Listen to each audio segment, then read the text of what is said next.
محترم حضرات، آج رمضان کی 20ویں رات ہے اور کل سے 5 طاق راتوں میں سے پہلی طاق رات 21ویں رات جو ہے کل ہے انشاءاللہ۔ اور آپ جانتے ہیں کہ طاق رات میں یہاں مستقل ایک الگ موضوع پر بیان ہوتا ہے۔ تو اب ہمارا مسئلہ تفسیر کا، چونکہ ہمارے پاس وقت بھی کم ہے اور 27ویں رمضان کو مجھے یہاں سے نکل جانا ہے اور ارادہ یہ ہے کہ قرآن کی تفسیر کو مکمل کیا جائے، اس لیے آج سے ہم 2 پارے کی تفسیر کریں گے انشاءاللہ۔ اور طاق رات جس دن ہوگی اس دن عصر کے بعد ہم 1 پارے کی تفسیر کو کور کریں گے انشاءاللہ۔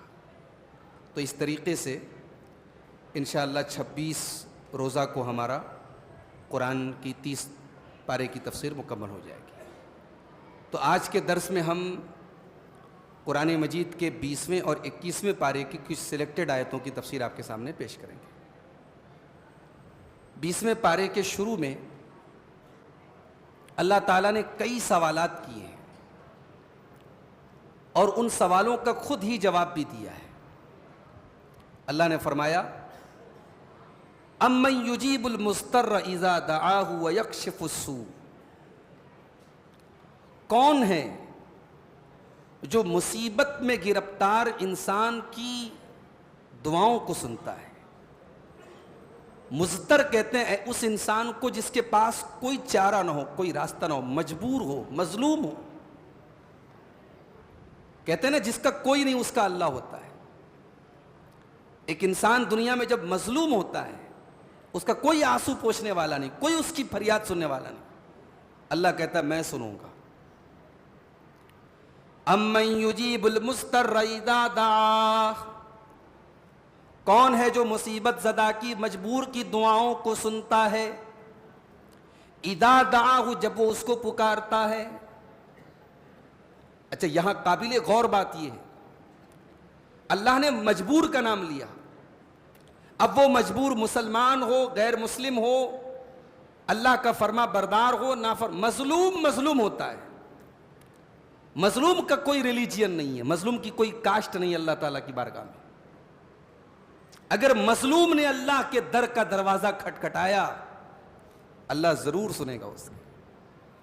امن یجیب المضطر اذا دعا، کون ہے جو مجبور کی اور مظلوم کی دعاؤں کو سنتا ہے جب وہ اس کو پکارتا ہے، وَيَكْشِفُ السُّوءَ، اور اس کی تکلیف کو دور کرتا ہے، وَيَجْعَلُكُمْ خُلَفَاءَ الْأَرْضِ، اور کون ہے جو تم کو زمین میں خلیفہ بناتا ہے، أَإِلَٰهٌ مَّعَ اللَّهِ، کیا اللہ کے علاوہ کوئی اور بھی ہے؟ کوئی نہیں ہے۔ اللہ سوال کر رہا ہے اور اللہ خود ہی جواب بھی دے رہا ہے، أَإِلَٰهٌ مَّعَ اللَّهِ، ہے کیا کوئی اللہ کے سوا؟ اور یہ سوال کس سے کیا جا رہا ہے؟ مکہ کے کافروں سے۔ مکہ کے کافروں کے اوپر بھی جب مصیبت آتی تھی تو وہ اللہ ہی کو پکارتے تھے۔ جب ان کی کشتی طوفان میں پھنستی تھی، وہ لاکھ بتوں کے پجاری تھے، مشرک تھے، مگر مصیبت میں وہ بھی اللہ ہی کو پکارتے تھے۔ یہ الگ بات ہے کہ آج کا مسلمان اس قدر توحید سے دور ہے کہ وہ مصیبت میں بھی اللہ کو نہیں پکارتا۔ اگر میں یہ کہوں کہ 1400 سال پہلے کے مکہ کے وہ مشرکین اور وہ کفار، ان کو بھی اتنی سمجھ تھی کہ وہ مصیبتوں میں صرف اللہ کو پکارتے تھے، اور آج کا مسلمان اپنے دین کی حقیقت سے اور اپنی توحید سے اس قدر دور ہے کہ جب یہ مصیبت میں پھنستا ہے تو یہ اور زیادہ غیر اللہ کو پکارتا ہے۔ جب اس کا کاروبار چلتا ہے تب اسے اللہ یاد آتا ہے، اب جب کاروبار پھنس جاتا ہے، جب کوئی مصیبت آتی ہے تو یہ تعویذیں بدواتا ہے، یہ درگاہوں پہ سجدے کرتا ہے، یہ ان کی چوکھٹوں پہ جا کے ان کی چوکھٹوں کو چومتا ہے، یہ کبھی یا علی مشکل کشا کا نعرہ لگاتا ہے، کبھی یا خواجہ غریب نواز کا نعرہ لگاتا ہے۔ مسلمان اس قدر توحید سے دور ہے میرے بھائی۔ اس کے بعد سورہ قصص شروع ہوتی ہے اور سورہ قصص میں اللہ تعالیٰ نے حضرت موسیٰ علیہ السلام کا واقعہ بیان کیا۔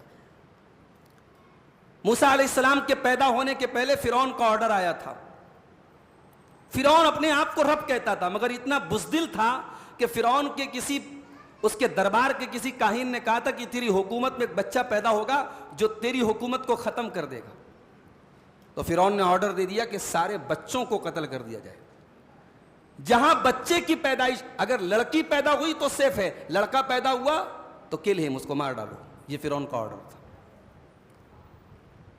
اب حضرت موسیٰ علیہ السلام جب پیدا ہوئے، ظاہر ہے موسیٰ علیہ السلام کی ماں کو ڈر لگا کہ میرا بیٹا کہیں نہ چلا جائے، میرا بیٹا نہ مار دیا جائے. اب اللہ تعالیٰ نے حضرت موسیٰ کی حفاظت کا کیا انتظام کیا؟ فرمایا وَأَوْحَيْنَا إِلَىٰ أُمِّ مُوسَىٰ أَنْ أَرْضِعِيهِ، ہم نے موسیٰ کی ماں کو حکم دیا کہ اپنے بچے کو دودھ پلاؤ. وَأَلْقِيهِ فِي الْيَمِّ فَإِذَا خِفْتِ عَلَيْهِ فَأَلْقِيهِ فِي الْيَمِّ، اور جب تمہیں یہ ڈر لگے کہ فرعون کے لوگ آنے والے ہیں تو تو اپنے بچے کو پانی میں ڈال دے. اللہ اکبر. دنیا میں سب سے زیادہ کسی سے محبت ہوتی ہے تو بچے سے محبت ہوتی ہے ماں کو. اور یہاں ایک ماں سے کہا جا رہا ہے بچے کی زندگی چاہتی ہے، بچے کو پانی میں ڈال دے. فَإِذَا خِفْتِ عَلَيْهِ فَأَلْقِيهِ فِي الْيَمِّ، اے موسیٰ کی ماں تو ڈر مت، تو اپنے بچے کو پانی میں ڈال دے. وَلَا تَخَافِي، اور تجھے ڈرنے کی کوئی ضرورت نہیں ہے. وَلَا تَحْزَنِي، تجھے پریشان ہونے کی کوئی ضرورت نہیں ہے. إِنَّا رَادُّوهُ إِلَيْكِ وَجَاعِلُوهُ مِنَ الْمُرْسَلِينَ، ہم تیرا بیٹا بھی تجھ کو لوٹائیں گے اور ہم تیرے بیٹے کو اپنا رسول بنانے والے ہیں. اللہ نے حضرت موسیٰ کی ماں کو تسلی دی. اب یہ ماں کا کلیجہ جانتا ہے کہ ماں نے کس طریقے سے کلیجے پر پتھر رکھ کے اپنے بچے کو ایک باسکٹ میں ڈال کے پانی میں ڈالا ہوگا. لیکن اللہ کا وعدہ ہے، اللہ کا وعدہ سچا ہوتا ہے. اللہ کا وعدہ ہے، حضرت موسیٰ کی ماں نے ڈال دیا. فَالْتَقَطَهُ آلُ فِرْعَوْنَ، اللہ فرماتا ہے کہ موسیٰ کو اس باسکٹ سے اٹھانے والے فرعون کے گھر والے تھے. لِيَكُونَ لَهُمْ عَدُوًّا وَحَزَنًا، ان کو پتہ نہیں تھا جس بچے کو آج ہم اس باسکٹ سے اٹھا رہے ہیں، ہم پانی سے اٹھا رہے ہیں، یہ بچہ آگے چل کر کے ہمارے لیے بہت بڑے غم اور صدمے کا سبب بنے گا. ان فرعون وحامان وجنودہما کانوا خاطئین، بے شک فرعون اور حامان اور اس کے تمام لشکری کانو، اللہ فرماتا ہے کانوا خاطئین، سب کے سب خطا پر تھے. فرعون کو بڑا ناز تھا اپنی طاقت پر، اپنی حکومت پر، لیکن اللہ تبارک و تعالیٰ نے دن دہاڑے اسی فرعون کے محل میں، اسی کے گھر میں، اسی کے رقم سے، اسی کے پیسے سے موسیٰ علیہ السلام کی پرورش کروائی. یہ مینجمنٹ تھا اللہ تعالیٰ کا. اللہ نے کہا کہ فرعون اور حامان. حامان کون تھا؟ فرعون کا بہت بڑا کہہ سکتے ہیں کہ وزیر تھا. ہر زمانے میں ہر ظالم بادشاہ کا کوئی نہ کوئی ایک مشیر بھی ہوتا ہے. ظالم اکیلا نہیں ہوتا ہے، ظالم کا کوئی نہ کوئی ایک داہنا ہاتھ بھی ہوتا ہے. تو فرعون کا داہنا ہاتھ کون تھا؟ حامان تھا. وقالت امرأۃ فرعون قرۃ عین لی ولک، فرعون کی بیوی نے کہا کہ یہ بچہ میری اور تیری آنکھوں کی ٹھنڈک ہے. لا تقتلوہ، اے فرعون تم اسے قتل مت کرواؤ. عسیٰ ان ینفعنا او نتخذہ ولدا، ہو سکتا ہے یہ بچہ آگے چل کر کے ہم کو فائدہ پہنچائے یا ہم اسے اپنا بیٹا بنا لیں. فرعون بہت ظالم تھا، بچوں کو مروا دیتا تھا، مگر شوہر بھی تھا. اور کہتے ہیں نا دنیا کی سب سے مظلوم ہستی جو ہوتی ہے وہ شوہر ہوتی ہے. شوہر کی غلطی ہو تب بھی سوری، غلطی نہ ہو تب بھی سوری. یہ اکیلا شوہر، پوری دنیا میں اکیلی مخلوق ایسی ہے، اس کی غلطی ہو تب بھی سوری بولتا ہے، غلطی نہ ہو تب بھی سوری بولتا ہے. بیوی کے آگے سرنڈر کر دیتا ہے. فرعون کی بیوی نے کہا کہ ہم اسے اپنا بچہ بنا لیتے ہیں، اسے مت قتل کرو. فرعون کسی کی نہیں سنتا تھا، بیوی کی مان گیا. چلو بھائی تم کہتی تو چلو کوئی بات. اس کا مطلب کہ جو لوگ اتنے سخت دل ہیں کہ اپنی بیویوں کے حقوق بھی ادا نہیں کرتے، اپنی بیویوں کی جائز فرمائشوں کو بھی نہیں مانتے، وہ فرعون سے بھی گئے گزرے لوگ ہیں. اور ایک بات اور پتہ چلی، فرعون کی بیوی نے کہا کہ یہ بچہ ہمیں فائدہ پہنچائے گا. یہ جملہ فرعون کی بیوی کے منہ سے نکلا. فرعون کی بیوی کا نام کیا تھا؟ آسیہ. یہ آسیہ کیسے لکھا جائے گا؟ الف اور چھوٹی سین سے لکھا جائے گا. ایک ہوتا ہے عین اور صاد سے، آسیہ، وہ تو غلط ہو جائے گا. اگر بچی پیدا ہو تو آپ یہ آسیہ نام رکھ سکتے ہیں، فرعون کی بیوی والا. اگر آسیہ رکھیں گے عین اور صاد والا تو غلط ہو جائے گا, اس کے معنی نافرمان ہوتا ہے. تو فرعون کی بیوی کا نام آسیہ تھا. اور اس اللہ کی بندی نے جب اتنا کہہ دیا کہ یہ بچہ ہمیں فائدہ پہنچائے گا, اللہ نے اس جملے کو سن لیا, اللہ نے اس جملے کی لاج رکھی, اور آگے چل کر کے یہ عورت فرعون کی بیوی حضرت موسیٰ پر ایمان لاتی ہے اور ایمان والی بن جاتی ہے. اور آگے اس کا انجام یہ ہوتا ہے, فرعون اس کو اپنے محل سے نکال دیتا ہے اور زنجیروں میں جکڑ دیتا ہے, اور یہ اللہ کی بندی فرعون کی قید میں شہید ہو جاتی ہے, اللہ کو پیاری ہو جاتی ہے, اور اللہ کے یہاں جنتی عورت بنتی ہے, اور اللہ قرآن میں اس کی مثال دیتا ہے. تو آپ کے منہ سے نکلا ہوا کون سا اچھا جملہ اللہ سن لے. اس لیے میرے بھائیوں, ہمیشہ منہ سے اچھی بات نکالا کرو. ہمارے یہاں مائیں جو ہے بچوں کو ڈانٹتی ہے نا, کبھی کبھی بڑی الٹی سیدھی باتیں بول دیتی ہیں. خبردار, کبھی غصے میں بھی عادت بناؤ کہ غصے میں بھی کوئی بات نکالے منہ سے تو اچھی بات نکالے. غصے میں بھی بچوں کو بددعا نہ دیں. وہ شیخ سلیس کی ماں کے بارے میں آتا نا, انہوں نے غصے میں کہا تھا جا اللہ تجھے کعبے کا امام بنا دے. اللہ نے کعبے کا امام بنا دیا. کبھی ماں کی غصے سے نکلی گئی دعا کو بھی اللہ قبول کر لیتا ہے. تو یہاں فرعون کی بیوی نے کہا کہ یہ بچہ ہمیں کام دے گا. اس سے یہ بھی پتا چلا فرعون لاولد تھا, فرعون کو بیٹا نہیں تھا, فرعون کو اولاد نہیں تھی, اور فرعون اپنے آگے سجدہ کرواتا تھا, اپنے آپ کو رب منواتا تھا. یعنی اپنے آپ کو خدا کہنے والا اس لائق بھی نہیں تھا کہ اپنی بیوی کو بچہ دے سکے. ایسے ایسے تو خدا گزرے ہیں تاریخ میں, اتہاس میں ایسے ایسے خدا گزرے ہیں, اپنی بیوی کو بچہ نہیں دے پا رہا ہے اور لوگوں سے کہہ رہا انا ربکم الاعلی, میں تمہارا رب ہوں. تو فرعون اپنی بیوی کی بات مان گیا. اس کے بعد اللہ فرماتا ہے جب موسیٰ علیہ السلام کی ماں نے اپنے بچے کو پانی میں ڈالا تو موسیٰ کی ماں کا دل بڑا بے قرار تھا. وَأَصْبَحَ فُؤَادُ أُمِّ مُوسَىٰ فَارِغًا, موسیٰ کی ماں کا دل بڑا بے قرار تھا. إِن كَادَتْ لَتُبْدِي بِهِ, قریب تھا کہ موسیٰ کی ماں اس راز کو کھول دے. اللہ نے موسیٰ کی ماں کو وصیت کی تھی کہ خبردار اس راز کو کسی کو بتانا مت, بس تو چپ چاپ بچے کو پانی میں ڈال دے. اللہ نے وعدہ کیا کہ اے موسیٰ کی ماں ہم تیرا بچہ تجھے لوٹائیں گے. اللہ نے وعدہ کر لیا تو موسیٰ علیہ السلام کی ماں کو چپ چاپ بیٹھ جانا چاہیے, مگر وہ چپ چاپ نہیں بیٹھی. انہوں نے اپنی بیٹی سے کہا ذرا پیچھا کر دے کہ صندوق کہاں جاتا ہے, باسکٹ کہاں جاتا ہے.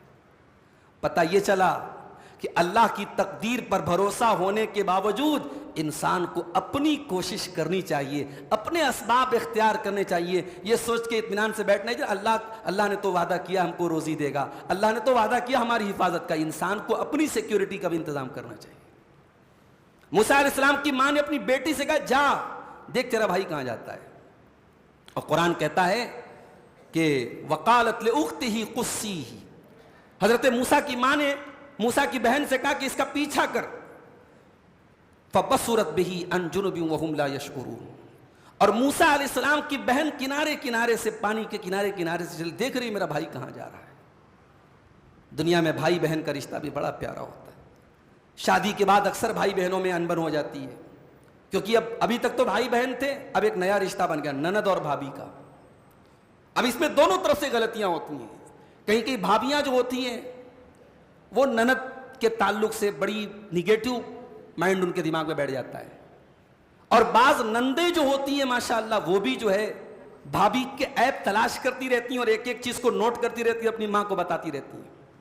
تو اگر اس رشتے کو سنبھال کے رکھا جائے بڑا پیارا رشتہ ہے. اور یہ جو نند بھابھی کا رشتہ ہے یہ جب گڑبڑ ہوتا ہے نا تو بھائی بہن کا رشتہ بھی گڑبڑ ہو جاتا ہے. کتنے بھائی ہیں شادی کے بعد بہن سے بات کرنا بند کر دیتے ہیں اسی مسئلے کی وجہ سے کہ ان کی بیوی ناراض ہوتی ہے. بہن بہن ہوتی ہے میرے بھائی, بہن بھائیوں کا مان ہوتی ہیں. یہ الگ بات ہے کہیں کہیں وقت کے ساتھ شادی کے بعد سوچ بدل جائے الگ بات ہے, ورنہ بھائی بہن کی محبت بھی بے مثال محبت ہوتی ہے. یہاں دیکھیے بھائی کی جان کا مسئلہ ہے تو بہن پیچھا کر رہی ہے. جن کی بہنیں زندہ ہیں اللہ بہنوں کو سلامت رکھے. بہن پیچھا کر رہی, دیکھیے میرا بھائی کہاں جا رہا ہے. اب جب حضرت موسیٰ علیہ السلام پہنچے وہاں اور حضرت آسیہ نے اس باسکٹ کو منگایا اور دیکھا اتنا خوبصورت بچہ ہے. اب بچہ رو رہا ہے, بچہ رو رہا ہے, بچے کو دودھ چاہیے, بچہ بھوکا ہے. اب اس زمانے میں جو انائیں ہوتی تھی دودھ پلانے والی ہوتی تھی ان کو بلایا گیا. اب اللہ تبارک و تعالیٰ کا نظام دیکھو, اللہ نے بچے کو پانی میں ڈالنے کے پہلے موسیٰ کی ماں سے کہہ دیا تھا پہلے تو بچے کو دودھ پلا دے. اب بچہ اپنی ماں کا دودھ پی چکا تھا، اب اللہ نے باقی سارے دودھ اس کے اوپر حرام کر دیے. وحرمنا علیہ المراضی من قبل، اللہ کہتا ہم نے سارے دودھ اس کے اوپر حرام کر دیے. فقالت هل ادلکم علی اہل بیت یکفلونہ لکم، تو موسیٰ علیہ السلام کی بہن نے کہا میں ایک فیملی کو جانتی ہوں، وہ آپ کے لیے یہ کام کریں گے اور اس بچے کی پرورش کریں گے. وہم لہ ناصحون، اور وہ اس بچے کے خیر خواہ ہیں. فرددناہ الی امہ، اب موسیٰ کی ماں کو بلایا گیا اور جیسے ہی موسیٰ اپنی ماں کی گود میں گئے رونا بند ہو گیا. فرددناہ الی امہ، اللہ کہتا ہم نے موسیٰ کو ان کی ماں کو لوٹا دیا. کئی تقر عینہا، تاکہ موسیٰ کی ماں کی آنکھیں ٹھنڈی ہو جائے. ولا تحزن، اور وہ غمگین نہ ہو. ولتعلم ان وعد اللہ حق، اور وہ جان لے کہ اللہ کا وعدہ سچا ہوتا ہے. ولکن اکثرہم لا یعلمون، لیکن اکثر لوگ نہیں جانتے. یہ ہوتا ہے اللہ کا نظام میرے بھائی. اس کے بعد موسیٰ علیہ السلام جوان ہوئے. ایک دن ایک آدمی جو ہے موسیٰ علیہ السلام کے خاندان کا تھا، بنی اسرائیل کا تھا، اور ایک آدمی قبطی تھا. دونوں لڑ رہے تھے.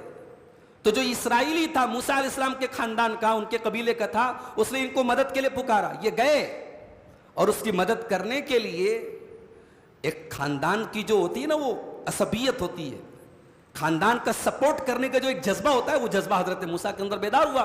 انہوں نے اسرائیلی کا سپورٹ کرنے کے لیے قبطی کو مارا، ایسا مارا فقضا علی، وہ مر گیا. موسیٰ علیہ السلام کا مکہ ایسا تھا، ایک مکے میں مر گیا. ان کا جو مخالف تھا جس کو انہوں نے مکہ مارا تھا وہ مر گیا. تو یہ مکہ، اتنا طاقتور مکہ کس کا ہو سکتا ہے؟ گٹکھا کھانے والے کا تو نہیں ہو سکتا. یہ گٹکھا کھانے والا اور اسموکنگ کرنے والا اور رات کو 2 بجے تک موبائل چلانے والے کا مکہ تو ایسا نہیں ہو سکتا. تو پیغمبروں کا مکہ ایسا ہوتا تھا، ایسا مکہ مارا مر گیا وہ. اب حضرت موسیٰ علیہ السلام کے اوپر ایک انسان کے قتل کا مقدمہ دائر ہو گیا. حالانکہ یہ انجانے میں ہوا تھا، حضرت موسیٰ نے اللہ سے معافی بھی مانگ لی، لیکن اب حضرت موسیٰ علیہ السلام کی جان خطرے میں پڑ گئی. اور ایک خیر خواہ نے آ کے بتایا کہ اے موسیٰ، آپ کی کو گرفتار کرنے کی اور آپ کو سزا دینے کی بات چل رہی ہے، آپ جلدی سے شہر چھوڑ کے چلے جائیے. تو حضرت موسیٰ علیہ السلام مصر چھوڑ کے چلے. اب کہاں جائیں پتہ نہیں. بھاگتے بھاگتے بھاگتے بھاگتے مصر سے سینکڑوں کلومیٹر دور ایک جگہ پڑتی ہے مدین. حضرت موسیٰ مدین پہنچے، اور جب مدین پہنچے تو مدین میں ایک کنواں تھا. کنویں کے اوپر مردوں کی لائن لگی تھی اور لوگ اس میں سے پانی نکال رہے تھے اور اپنے اپنے جانوروں کو پانی پلا رہے تھے. موسیٰ علیہ السلام نے دیکھا کہ مردوں کی لائن لگی ہے اور 2 لڑکیاں ہیں، 2 لیڈیز ہیں، وہ کنارے کھڑی اپنے جانوروں کو لے کے.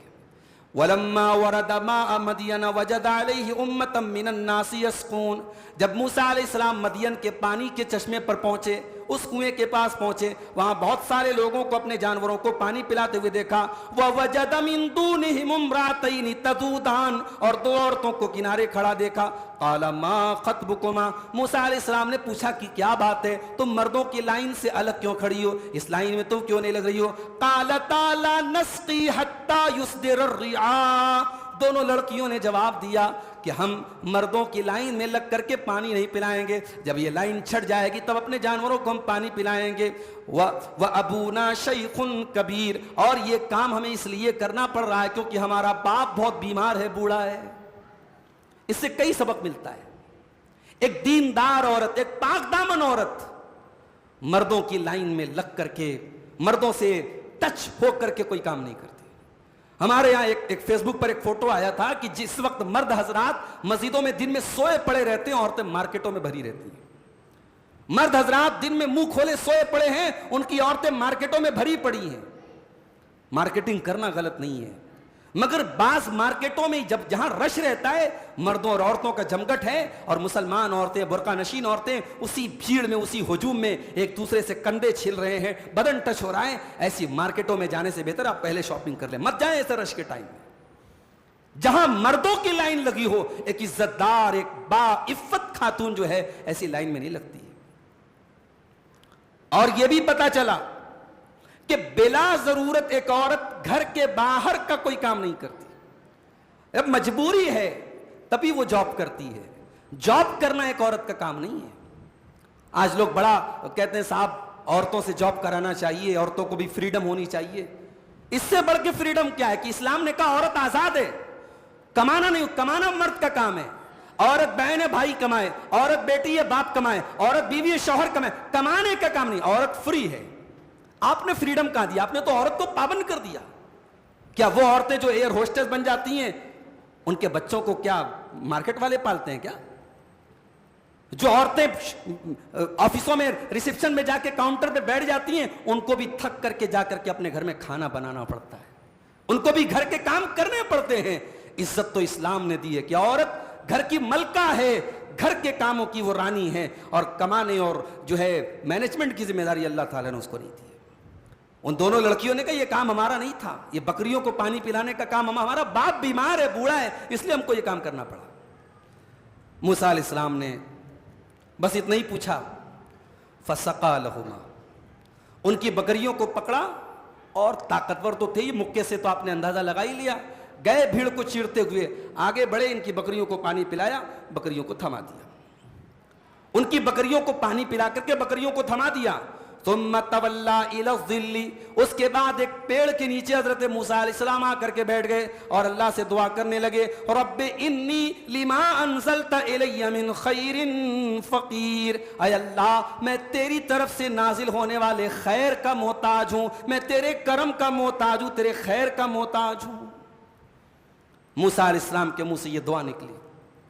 ادھر دونوں لڑکیوں میں سے ایک لڑکی واپس آئی۔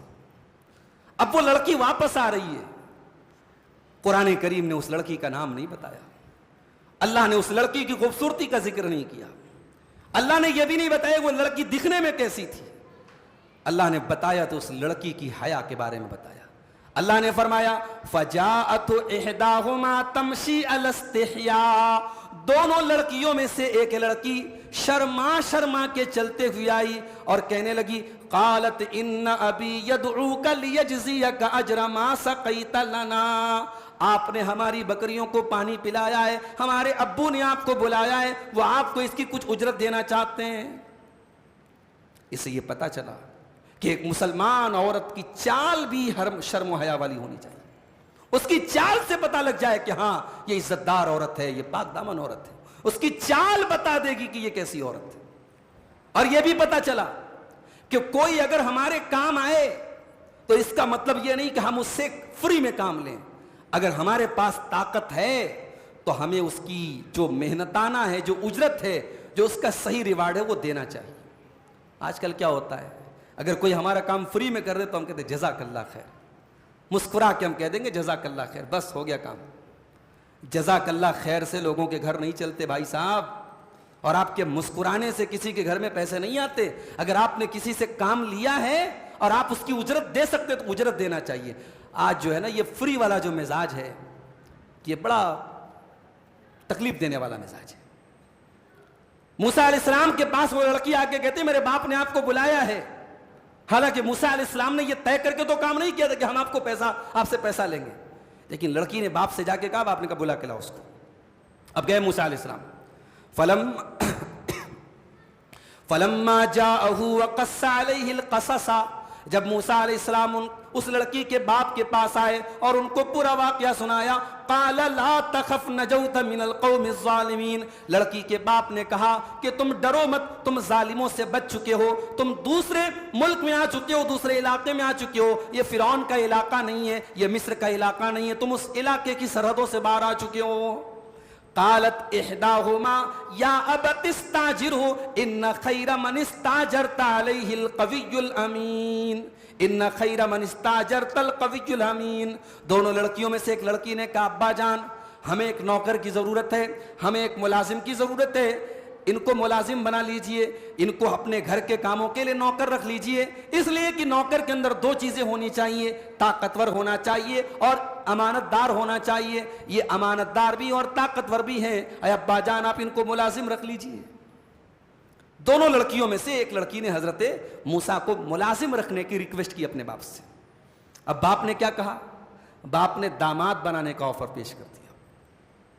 موسیٰ علیہ السلام بھاگ کے آئے ہیں، ان کے پاس کوئی پراپرٹی نہیں ہے، ان کے پاس کوئی فائنینشیل بیک گراؤنڈ نہیں ہے، نہ سر پہ چھت ہے، نہ ابھی کوئی کمائی کا ذریعہ ہے، لیکن ان کی ایمانداری، ان کا تقوی اور ان کی طاقت دیکھ کے ان دونوں لڑکیوں کا باپ ان کو داماد بنانے کے لیے تیار ہو گیا.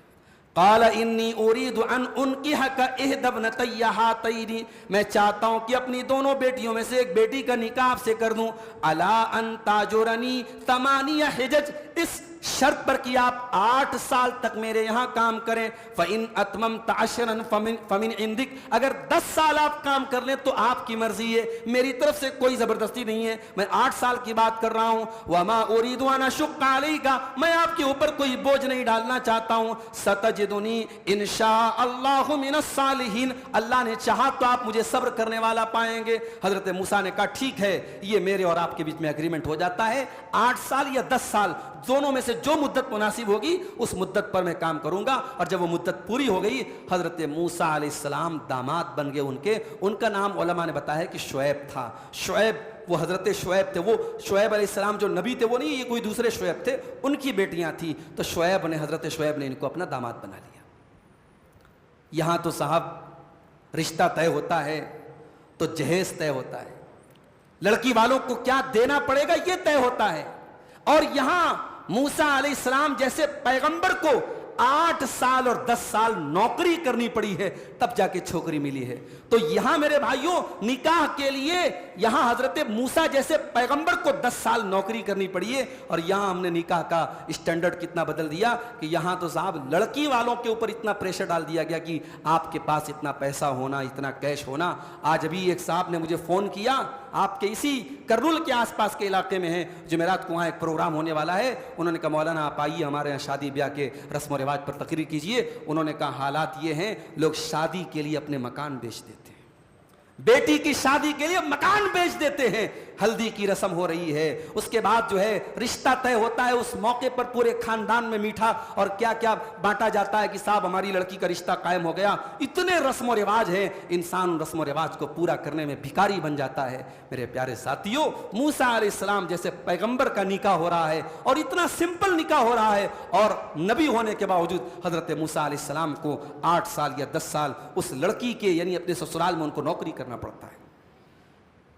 اس کے بعد قارون کا واقعہ بیان کیا گیا.